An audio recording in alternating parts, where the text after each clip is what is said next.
It's No the way H. to do it. I know. Woo! I know. Okay. 4 letters. Perfect. And Oh, Eddie boy. Luisi. Eddie Luisi. Let's see the NYU. Everybody see the NYU? There we Oh! go. I'm zooming in. Yeah, Me too. NYU purple. NYU at Good Morning America. Okay. So hello everyone, I'm Sarah Jacobowitz, and here we have our guest. We got Eddie Luisi. Wow, you remember Yeah, my of name. That's course. good. Oh, thank you. Wow, very good. So let's get to it. Okay. Yeah. So how long have you been on this set particularly? So I've been with Good Morning America over 35 years. We started uptown, and we've been on this studio downtown almost 25 of those years. So, and there's talk in a year and a half moving further down to a brand new building, which is going to be all Disney. Wow. And so that's going to happen down the road. So as long as I don't get fired, I Yeah. still have a job. Hopefully I'll do every single building and then I Yeah. can retire. That would be nice. That would be pretty cool. Yeah. Do you think that while you're down there, you'll have a lot more interactions with other people in the Disney, different Disney?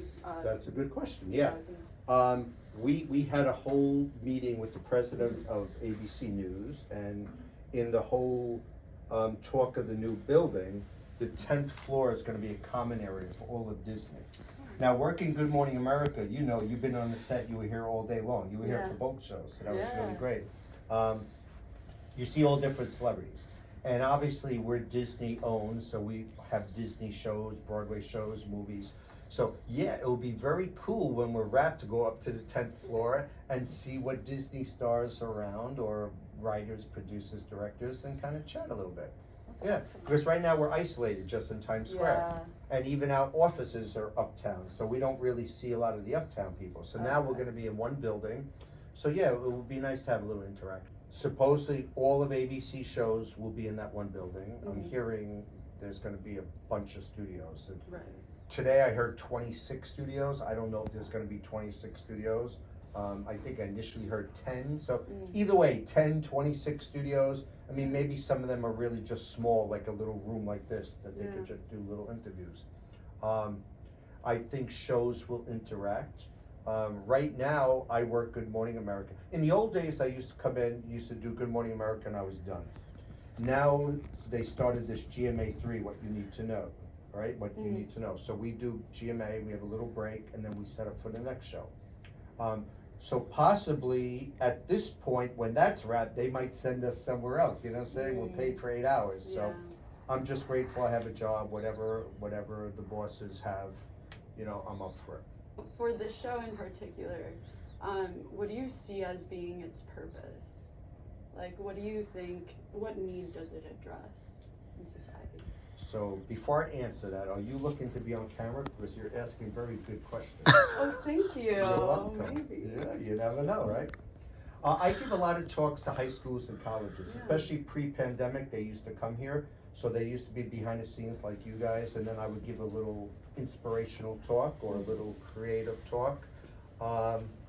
So this show, Good Morning America, is 2 hours long. The first 45 minutes to an hour is pretty newsy. We're downstairs, you know, on the news desk. We have news correspondents coming in. And then when it gets to 8 o'clock, 8:05, then we start getting more into entertainment, more into human interest stories, fun stuff. I mean, you saw all different things. We had celebrities, we had prop segments. They're setting up right now for music for next week. We have food, so we have all those different things. Good Morning America is, if a person were to sit for a whole 2 hours and watch it, they would get the gamut of everything, right? They would get news, politics, they would get, you know, things that are happening around town, around the United States, entertainment. But most people, what I hear, don't watch the full 2 hour show. If they're watching the show actually on TV, they might be getting ready for work or getting the kids ready for school. So they're hearing little snippets of the show.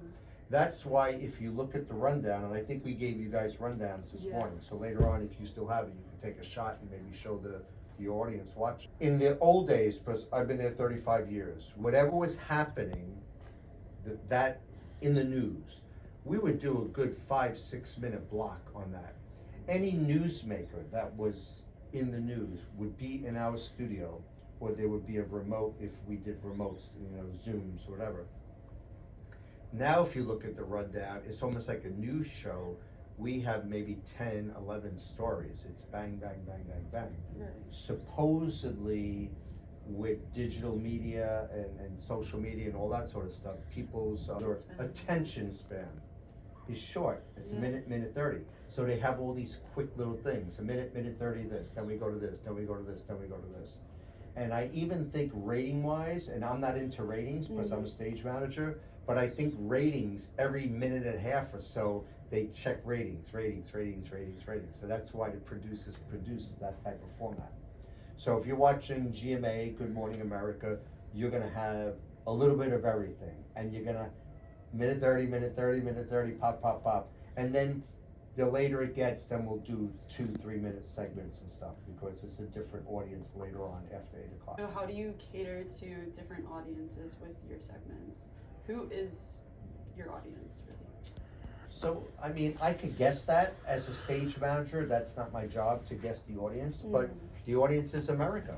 And it's not just the two coasts, right? It's middle America too. Right. I think a lot of the newsy stuff is kind of coastal, but then we get into a little more middle America. Years ago, we used to have a man by the name of Steve Fox who used to do back road pieces.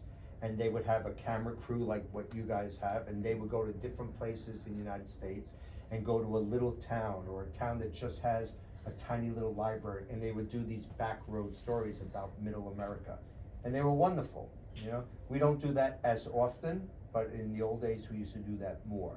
So now it's kind of a city thing, East and West Coast. I like the longer segments. I like more going to middle America, more human interest stories, more celebrity interviews, authors. We used to have authors on all the time on a regular basis. Now we do a lot of selling. We have deals and steals and the right stuff. And there's a lot of stuff on the show that you're trying to sell stuff to. But everybody watching, they're consumers, right? So we're getting in on that bandwagon of consumerism and people trying to buy stuff.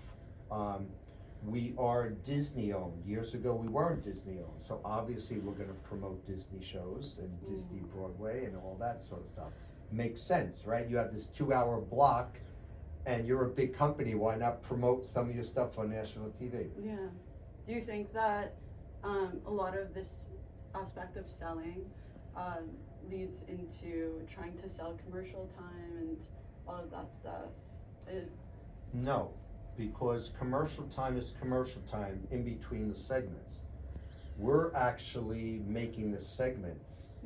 We're monetizing the segments. Okay. So whoever brainstormed all this, not only are they making money in the commercials, they're making money in the actual segments too. Right. So it's kind of genius financially.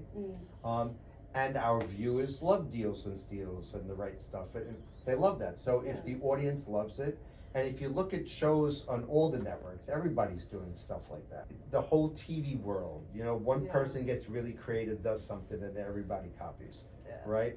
We were uptown many years ago, and we were in a studio that was very large, but no windows. We came downtown, and now we have windows with audience. So now other TV shows, competition-wise, would move, so they have the windows, and they have the audience.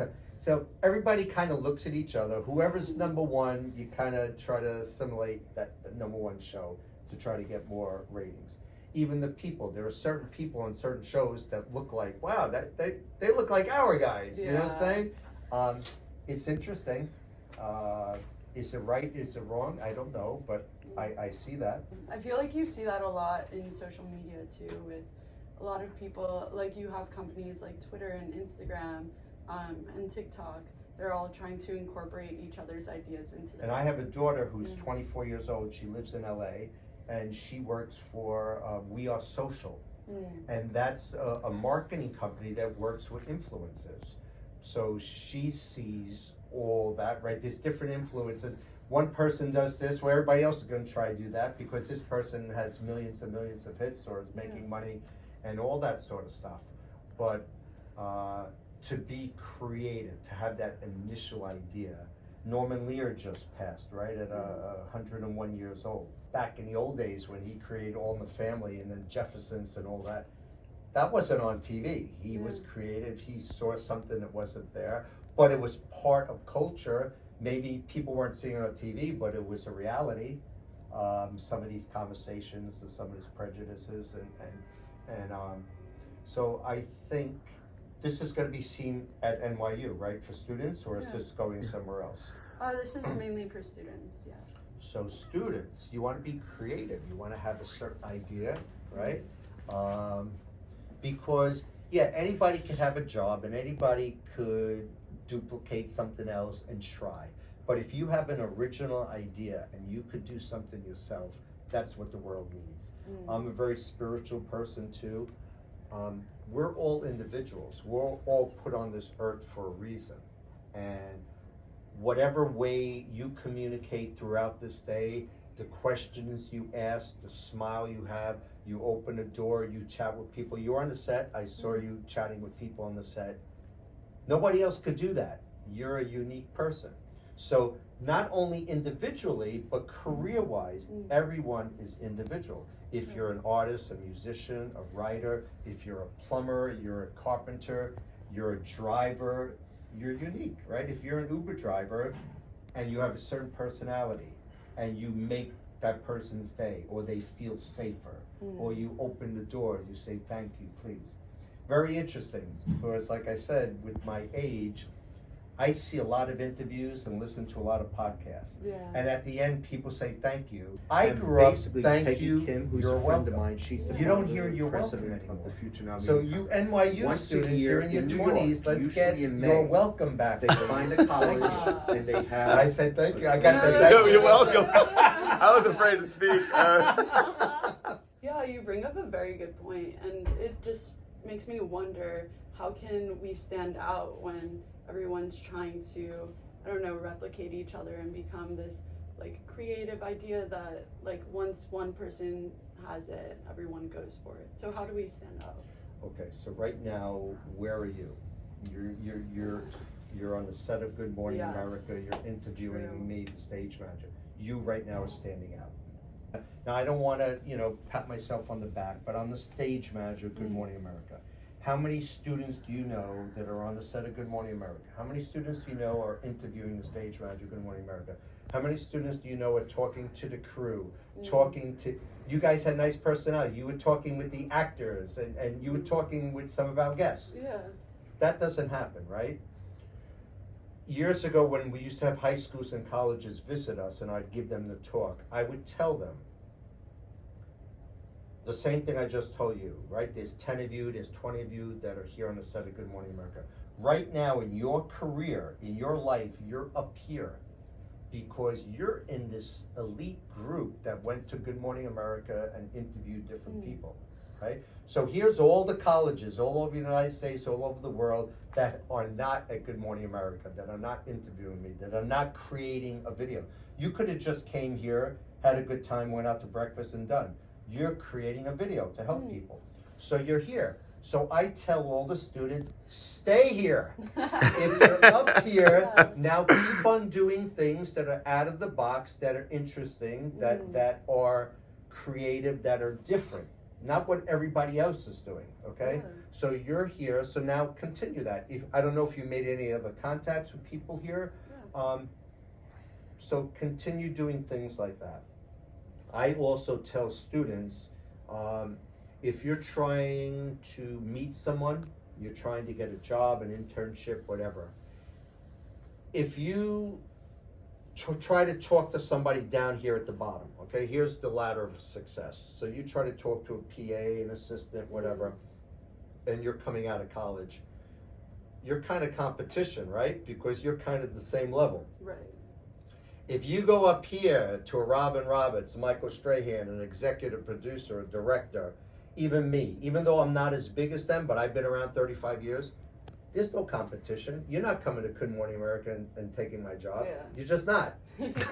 So the bottom line is you try to hit these top people being creative, being interesting, writing a letter, like making a video, but doing something, and to see if you could have a cup of coffee, or can we do a Zoom together, or I come and shadow you.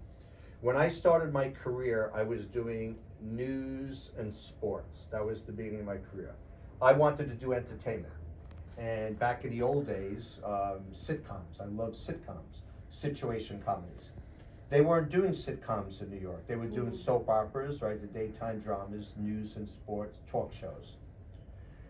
There was a TV show many years ago, Love Sydney, starring Tony Randall. He was part of the Odd Couple.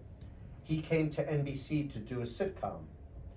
The director, I can't think of his name now, but he was an old-time director that did all the old black and white sitcoms, okay? And the Dick Van Dyke shows and I Love Lucy's, and these were like the original 1950 sitcoms.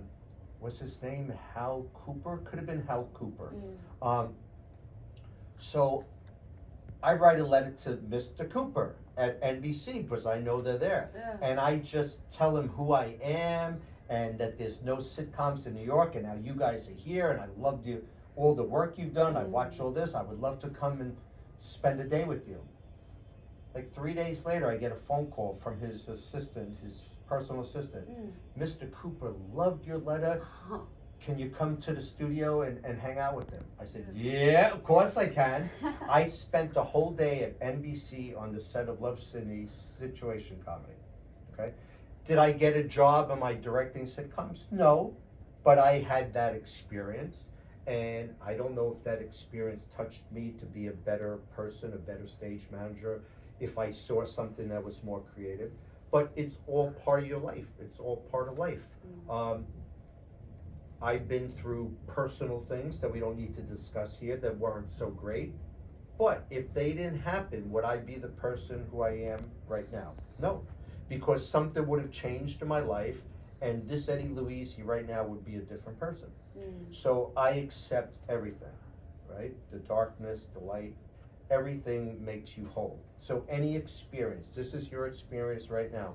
Anybody watching these videos right now, hopefully there's something that I say that touches them, that could help them or change the trajectory of their life because I said something. I'm also an advisor and I'm a mentor with the Future Now Media Conference. Everybody check that out, Future Now Media Conference. She was huge up here. Right. So she has 50, 60 top people in the entertainment business that come, and they give discussions and they have panels and they mentor and all that sort of stuff. And then they have a media day, and at the end they go to different places and they do what you did, but it's kind of official. So I've had students here and I've given talks here. I gave one little talk, but when I give my hour talk, I have certain bullet points that I say. I gave one talk and I had one of the students in tears, a young lady, in a happy, like, I never thought of that. That was beautiful. Thank you so much. Yeah. So we're LinkedIn, we're in LinkedIn page and stuff, but you never know how you could touch somebody, right? In conversation, or just being who you are, just smiling, opening the door for somebody, saying thank you. You know, see a homeless person, give them money, get a sandwich, give them something, you know, anything. In school, helping somebody else. If you're doing projects, if you want to get into production, then I say, do it, do it, do it. Volunteer, volunteer. Anybody that's shooting, say, yeah, I'll help, I'll do camera, I'll do lighting, I'll do audio. Whatever you need, let me know. Because you want to get all that experience and you want to get out there, because you never know what production, what event you're working on, that how that's gonna tie into something else that will tie into something else that, you know, that could help you in the future. Would you say it's better to focus on a specific career path, or just generalize and become a specialist or a generalist? So when I give my talks, I say life normally is not a linear path unless you want to become a doctor, an attorney, an engineer. Then it's pretty linear. But you want to work on Good Morning America, right? Good Morning America did a 2-hour show. You could be a history major. You could be a political science major. You could be a geography major. You could be a media major. You could be a writing major, an English major. Because, like I said earlier, we have all these little segments. So you have to have different people that know this, know that, know this, know that. I don't think you have to specialize unless you know at an early stage in your life, I want to do that, then go right for that. But if you just want to work in TV, right, then you could do anything, really, right? If you know you want to write, then write. If you know you want to direct, then do it, make videos. If you want to be on camera, volunteer. Anybody that's doing anything, you want to be an actor, you know, there's all these different websites and Facebook and all these other things, people looking for actors and stuff. You do it for free. I wanted early in my career to get into entertainment, right? And like I said, in the old days, it was just soap opera, daytime dramas here. I contacted all my children, right, which is a soap opera. It's not on the air anymore. And we just had Susan Lucci here on GMA the other day because she won this award for lifetime achievement. I worked with Susan Lucci in 1983, 40 years ago, okay? When I was doing small market TV and I wanted to get there, I contacted the show and I said, I will come and I'll observe. Now in my union, I'm in the Directors Guild of America, the DGA. In my union, if you observe, you're supposed to get paid. I said, I'll come in for free. I'll come in every Friday and I'll come in for free and observe. I came in every Friday for 4 or 5 weeks, observed for free. Then the executive producer said to the stage manager who was following, let him do a scene, see what he does. So then I ran a scene with actors. Scene is over, come into the room. The EP tells the stage manager, how did he do? He said, he did great. I said, okay, you're hired. And I became the #1 backup for all my children. This person I was observing took this Monday off, that Monday off, this Monday off, that Friday. There was nobody to back her up. And I came in for free. I came the #1 backup for all my children. These ABC Entertainment, we had a company, a department called BO&E, Broadcast Operations and Engineering. They would hire stage managers. I always get a call from Hilda, are you available? All my children. Yes, yes, yes, yes. Always say yes. I get this one call, she says, are you available? I go, yeah, all my children. She goes, no, One Life to Live. I said, I never did One Life to Live. She says, you're a stage manager. It's the same thing. You just got to learn the faces. So then I do All My Children. Then I do One Life to Live. Then I do Ryan's Hope. Then I do Loving. Then NBC calls me up for Another World. Then CBS calls me up for Search for Tomorrow. Because once you start doing stuff, there's a buzz and people start hearing. So now all of a sudden other networks are calling. And then you start bouncing all over the place as a freelancer. And I always say, career-wise, especially when you're younger, the answer is always yes. Yes, yes, yes. I'm a father, I have 4 children. Morally, there are no's in your life, morally. But career-wise, yes, yes, yes, right? So right now, you're doing this little shoot, people are watching. So let's say Friday night, I'm going to shoot a football game at the local high school and I need 5 people. Are you available? You say, no, I'm sorry. That's it, you're done. I go to this person. Are you available? Yes. So now this person works, right? Either for free or I give them $50, whatever, for the experience. The next time I have a gig, am I going to you who said no, or am I going to the person who said yes? I'm going to the person who said yes, because that person did me a favor. I'm not saying your career is over and that's it, you're a failure. But I'm saying in my eyes, I gave you an opportunity, you said no, I gave this person an opportunity, that person said yes, I'm calling this person. Right. As long as this person keeps on saying yes, hey, you have any friends, you do this and that, that's what life's about, right? The entertainment industry is, I don't know, I've heard a lot of things about how cutthroat it is, so like how have you navigated through that, and how would you say that environment's like right now? So when you talk entertainment, right, that's really huge, right? Yes. It could be films, it could be TV. Good Morning America is considered news because we're in the news department. But we have entertainment people here. Most of the time, 99.9%, the stars, the entertainment people that come on are on their best behavior. Because they're on Good Morning America, they're promoting their movie, their Right. song, their book, their TV show, whatever. So I don't see that cutthroat. Are there people in the crew, the people in the staff that sometimes are nasty? Yeah, anywhere in life. You could work in a supermarket and you could have a boss or a coworker that could be a jerk, right? Yeah. So anywhere in life there's pressure. There's certain people in certain jobs that deal with pressure in a different way, okay? I'm a pretty calm guy, I'm a pretty zen guy, I try to be fun. You were on the set, so I Yeah. guess you saw the way I did. Hopefully Shem did some little B-roll, you could like roll in some of the Yeah. B-roll. Oh yeah, I do. But I try to create a calm set, an inviting set. I try to welcome everybody. I've been here 35 years, so it's kind of like, you know, GMA is in me and I'm in GMA, you know what I'm saying? And a lot of celebs, a lot of people who come on a regular basis know me and they'll see me and they'll hug me. But your question was, you know, cutthroat and mean and all Right, that. yeah. I don't see a lot of that. That's good. I do know that there are certain entertainment shows, talk shows, that there's so much tension that people can be mean and people could cry and people could go in the bathroom and get sick.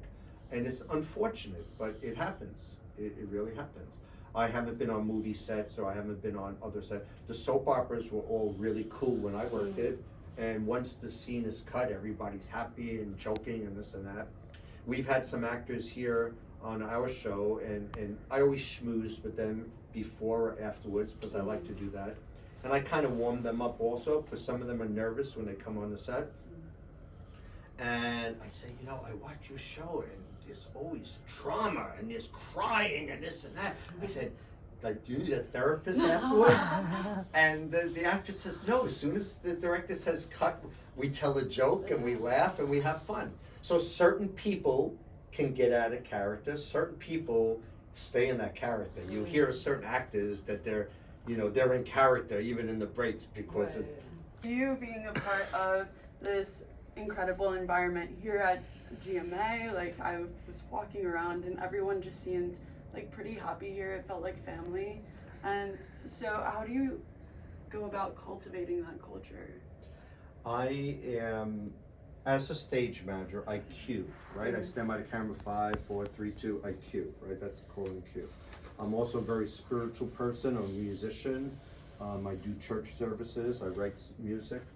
So I'm spiritual. I also on Facebook, right? If you check me out on Facebook, Eddie Luisi, dun dun dun dun dun. Little plug. I put a lot of GMA stuff. I don't really put family stuff, but I put a lot of Good Morning America stuff, old, new videos, pictures. And some people, friends of mine, would say, why don't you write a book? I said, well, I don't want to write a book about just me and celebs. It doesn't do anything. So I was chatting with my wife, and my wife used to be a producer on GMA. We met here many years ago. She did Oprah also. She also writes. And she says, you know, Eddie, she goes, as a stage manager, you cue and you're very spiritual. If you write a book, why don't you call it Cue the Spirit? And she said, your spirit, okay, now we're not talking spirituality, we're not talking religion, just my personality, right? My spirit has been in the walls of Good Morning America for 35 years, right?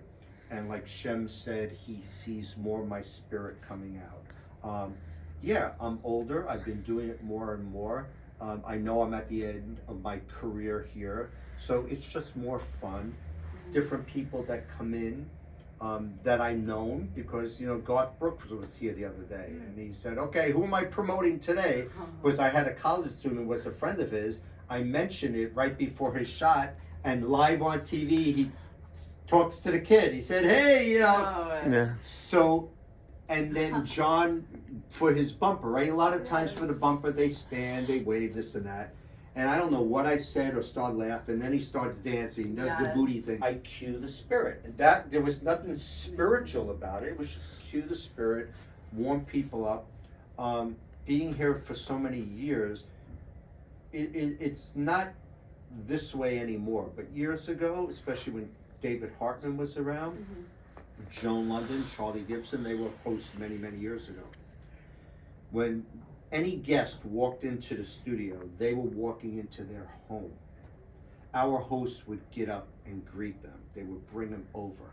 So there was a home type feeling that when you come here, welcome to our house.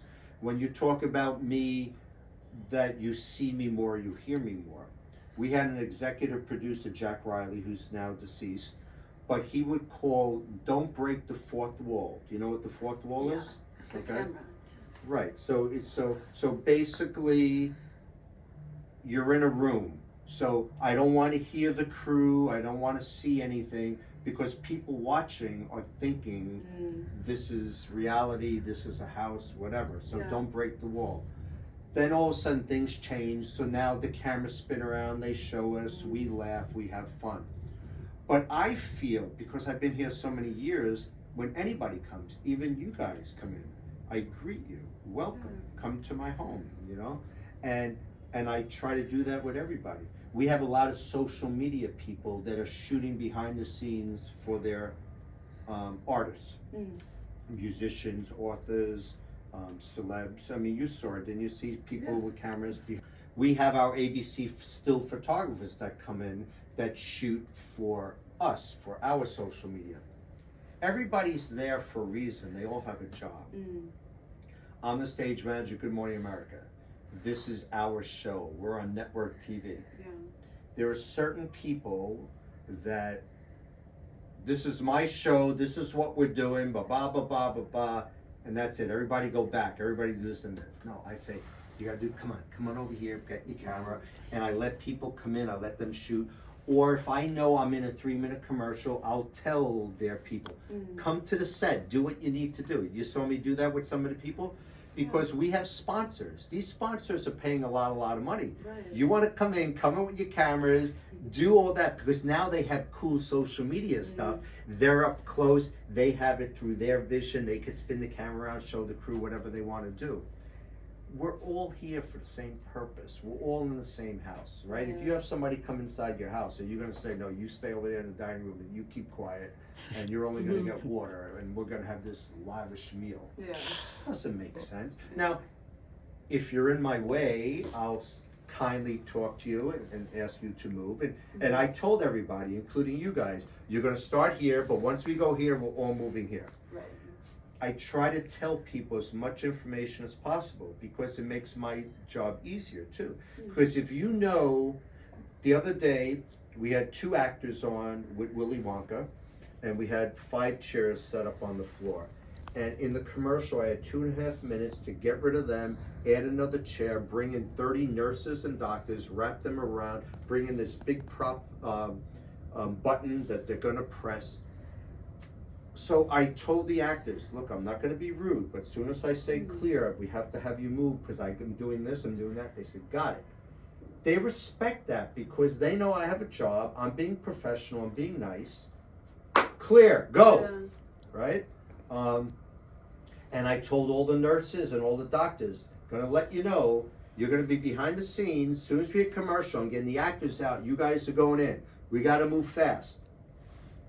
It was beautiful. It worked out and the shot looked great.